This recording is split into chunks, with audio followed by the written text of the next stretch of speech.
Did you see Devin Nash today, the thing he tweeted about how even if you delete your clips, Twitch still has them? Because Yeah. that was actually scary hmm because I I went actually, through yeah, today. I actually wanted to I'm get sorry? into that as well. And go ahead. Like, I was gonna say, like, today, I actually like, I was like, all right, whatever. I'm just gonna, because like most of my clips don't have copyright music on them because I play like tactical shooters, so I don't have them on all the time.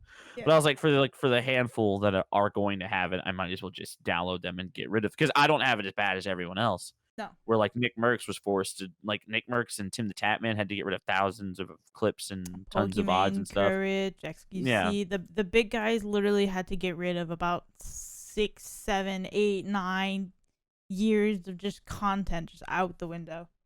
yeah. Like obviously they probably had saved it before they got rid of it, depending hmm on what it was. Or like, because obviously I know a lot of them have teams and stuff to help them. But that was pretty scary to see, because like even if you think you're safe, Twitch is just like, LOL, no. Like Yeah. the link still exists and his clip was still there. I was like, oh boy, that's not a good thing. Yeah, and I feel like every new week there's been new information that pops up. Like certainly that whole thing where even if you delete, even if you delete a clip that might have a copyrighted song or something, it's still in their database. So even if it's non-existent technically on the platform, it's still being able to get flagged by these copyright um infringement companies, whatever the fuck. Mhm. So it sheds a new light because you're like, oh shit, like even if I do delete it, some things might not even be safe in terms of that.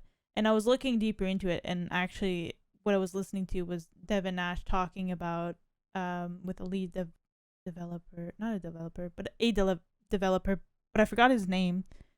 But he kind of broke down a little bit on how these companies get a copyright system and whatnot in place. And that's why YouTube has their own, and they're kind of able to control it that way, because usually with a law, you have to somewhat uh, be complacent when it comes to, copyright infringements and whatnot on the platform, for like Twitter, for example, as well. You have to be able to kind of protect their rights as well. YouTube invested thousands of dollars into making something that could catch it for them instead of the company doing it. Because if it's the company doing it, then it's dangerous. Because then it gets so much harder to control at that point.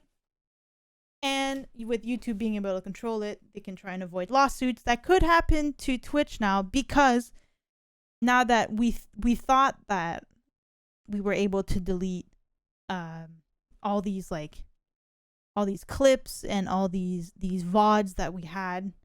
Now if you try and delete it, it's still stored in the database, so you know that Dr. Disrespect clip is still somewhere where he's in the bathroom. It's still somewhere in that database, even though it was deleted.